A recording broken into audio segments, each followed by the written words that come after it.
Hi and welcome back to Ballistics John and the fourth installment of our 2026 self-loading and reloading journey. So far we've covered powder selection, brass selection and bullet selection. But today we're getting into the first hands-on step of the reloading process. Case cleaning, media selection and the different methods used to clean brass.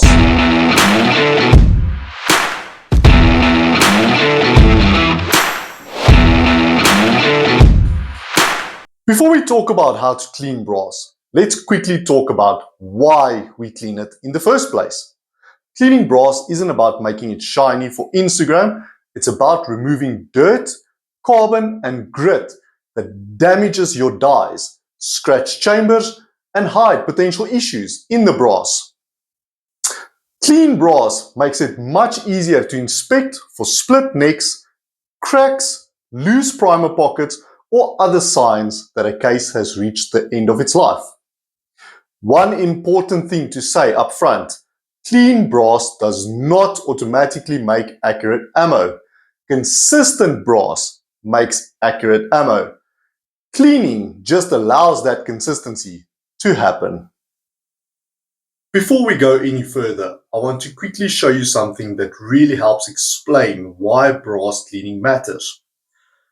This is a once fired Hornady 6.5 Creedmoor case with the spent primer still in place.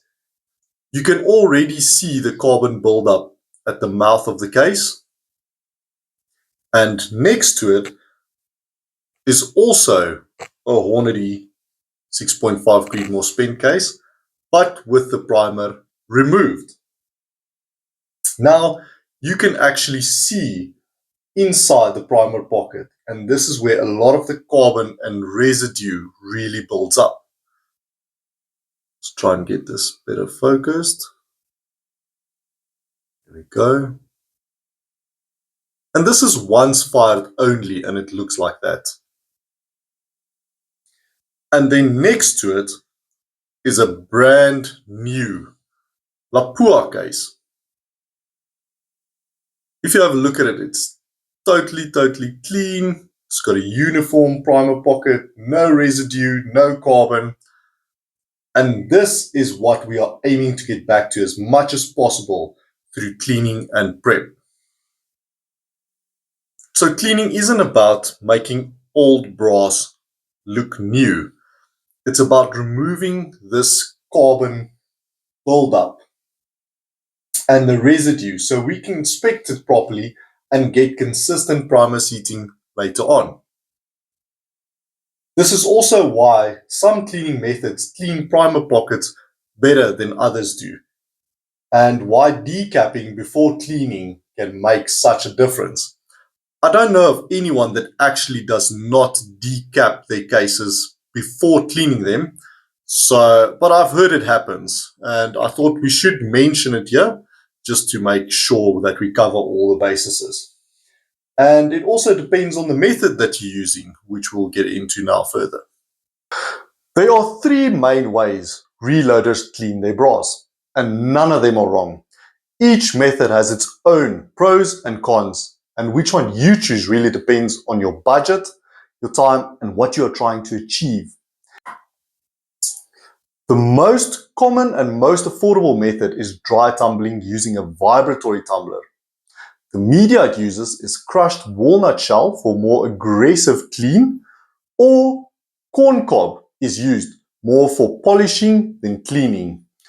Dry tumbling does a great job cleaning the outside of your case and removing surface dirt and carbon.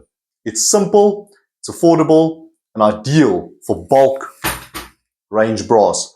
What it doesn't do particularly well is clean the inside of the case or the primer pockets, especially if the brass hasn't been decapped. Okay, jokes aside, let's have a look at the pros and the cons. The pros is definitely affordable, simple, good for volume. The cons, dust, dirty primer pockets, and not like a new clean. The next method is wet tumbling with stainless steel pins.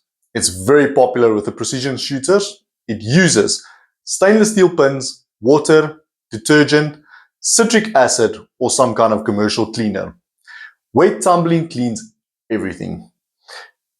Outside, inside, primer pockets, the brass come out looking almost factory new. However, the downside is that it's more involved, more equipment, and more steps. And you obviously need to dry your brass properly before moving on to the next step. And then the third option is ultrasonic cleaning. Ultrasonic cleaners use sound waves in a liquid solution to remove carbon and fouling. They clean brass very, very well. But the brass usually come out clean, not shiny. Ultrasonics do exactly that. They clean, they don't polish. Now, before anyone asks, no, I'm not going to be demonstrating all of these methods in this video. As much as I'd love to have a vibratory tumbler, a wet tumbler, and an ultrasonic cleaner all lined up on the bench, that's just not within my budget right now. But that's also part of what this channel is about, learning realistically with the gear most of us actually have access to.